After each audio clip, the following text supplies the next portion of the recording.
Yang saya mau cerita sebetulnya adalah saya mau cerita tentang perayaan sepak bola Messi. Silakan teman-teman Gocek Bung Toel ambil hikmahnya sendiri masing-masing.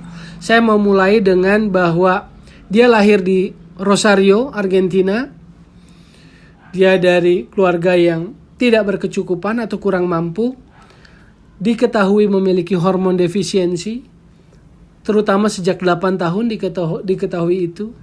Biayanya besar untuk injeksi suntikan nambah hormon itu, $1.000 per bulan. Dan akhirnya beberapa saat memang dapat dari sumbangan, simpatisan, donatur yang sayang dengan bakat Messi. Tapi itu tidak bisa bertahan lama sampai ketemu seseorang namanya Horacio Gagioli. Anggaplah seorang agen yang mewakili keluarga Messi, yang kemudian, ini yang pertama, Horacio Gagioli, yang pertama kemudian menghubungi Josep Maria Miguela.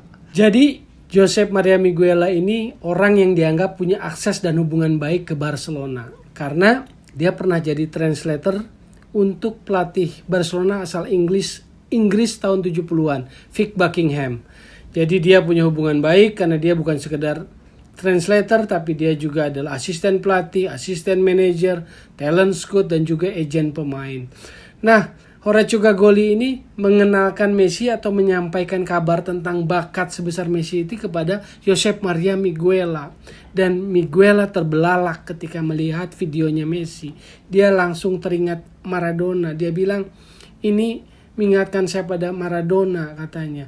Kaki kiri, number 10, mentalitas yang sama. Jadi berkat Horacio Gagioli, berkat Josep Maria Miguela yang punya hubungan baik ke Barcelona, Messi tiba di Barcelona dalam usia yang muda.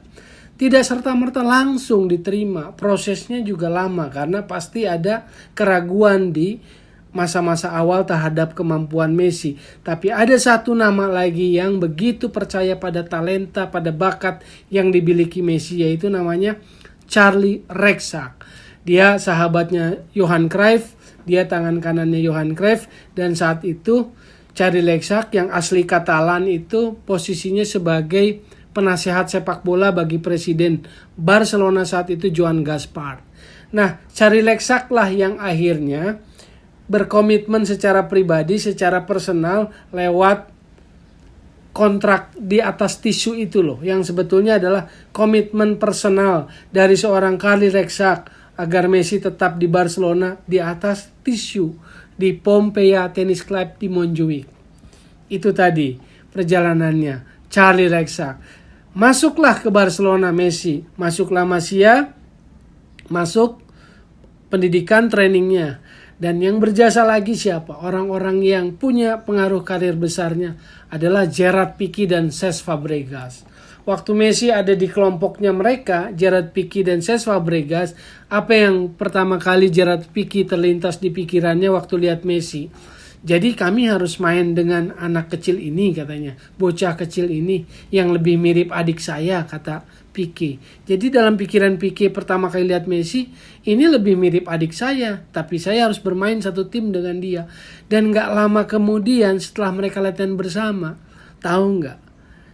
Piqué dan Fabregas itu seperti kakaknya, kakak big brothernya buat Messi. Dialah pelindungnya. Jadi Messi ini dianggap seperti adiknya buat mereka. Dan pernah satu kali dalam pertandingan bola, Messi ini seringkali jadi incaran lawan. Perlakuan keras, kasar. Piqué berkelahi dengan lawannya itu yang bermain keras dan kasar pada Messi. Piqué lah yang jadi pembelanya kalau Messi diserang lawan atau diperlakukan dengan permainan keras dan kasar. Jadi Piqué Fabregas waktu La Masia. Lalu masuklah Messi tadi itu di usia yang masih belia 17 tahun masuk ke tim utama. Maka saya harus sebut Ronaldinho yang punya pengaruh besar. Sebagai bintang di masanya, dia look after, dia jaga adiknya yang baru masuk. Dia protect adiknya yang baru masuk. Dan kalau makan siang, itu ada istilahnya mejanya pemain Brazil. Para pemain Brazil biasanya makan di situ karena ada Ronaldinho, Deco, Edmilson waktu itu kan. Nah, Messi selalu diajak sama Ronaldinho makan di mejanya para pemain Brazil itu kalau makan siang. Dan dia selalu bilang, kamu satu-satunya pemain Argentina yang bisa duduk makan bareng kami di sini, pemain Brasil katanya. Entah bercanda atau tidak ya, tapi itulah yang terjadi. Jadi Ronaldinho look after, jaga Messi, protect Messi. Sampai satu saat akhirnya memang Messi lah yang menggantikan posisi itu di Barcelona. Dan ingat, di masa-masa 2005-2006 itu ada isu bahwa Messi, Iniesta akan dipinjamkan ke klub lain untuk mencari pengalaman. Kenapa? Karena alasannya waktu itu asistennya Frank Rijkaard, yaitu Henk ten Cate, itu menganggap bahwa secara fisikal Messi dan Iniesta kecil sehingga kesulitan menghadapi pemain-pemain bertubuh fisikal besar. Tapi lihat, catat, Barcelona asli, DNA Barcelona asli, Ferran Soriano, Tiki Begiristain, Joan Laporta habis-habisan mempertahankan mereka agar tidak dilepas dipinjamkan ke klub lain. Karena Glasgow Rangers, Alex McLeish sudah menyodorkan proposal meminjam Messi dan Iniesta untuk main di Glasgow Rangers berdasarkan informasi atau komunikasi dengan Henk ten Cate tahun segitu. Jadi ada orang-orang di sekitar Messi yang membuat Messi seperti sekarang. Dan ada momen-momennya. Di saat momen akan dilepas karena ketidakpercayaan akan fisiknya yang kecil, ada orang-orang yang membela. Dan itu adalah Ferran Soriano, Tiki Begiristain, Joan Laporta. Lalu muncullah eranya Pep Guardiola. Pep Guardiola lah yang memberikan satu kemajuan lagi. Messi memang pembeda, kata Guardiola. Kami adalah sekumpulan grup pemain-pemain yang excellent. Kami bekerja keras, taktikal kami bagus, segala macam dan sebagainya. Tapi Messi mengangkat kami ke level yang lain.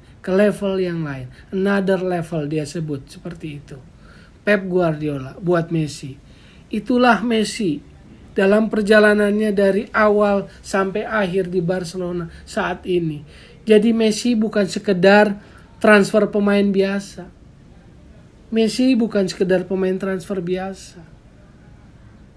Messi mencintai Barcelona karena hidupnya untuk Barcelona dan dia tidak ingin lebih besar dari Barcelona. Barcelona klub selalu lebih besar daripada pemain.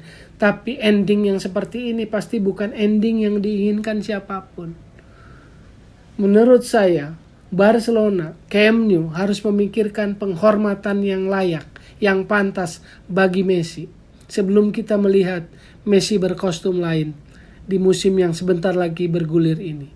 Menurut saya itu, Barcelona, Camp Nou harus memikirkan penghormatan yang layak. Saya nggak mau sebut perpisahan, farewell. No. Saya menyebutnya adalah penghormatan. Camp Nou kasih penghormatan, Barcelona kasih penghormatan karena legasinya sungguh luar biasa. Carles Puyol, kapten yang sangat dihormati disegani di Barcelona, bilang, terima kasih saja tidak akan cukup buat apa yang sudah diberikan Messi untuk Barcelona. Jadi menurut saya itu. Saya nggak mau cerita yang hanya sekedar pragmatis, hanya sekedar mekanis bahwa Messi akan kemana. Yang seperti banyak masuk komentar ke saya, kemana Bung Messi? No, ini bukan sekedar cerita itu.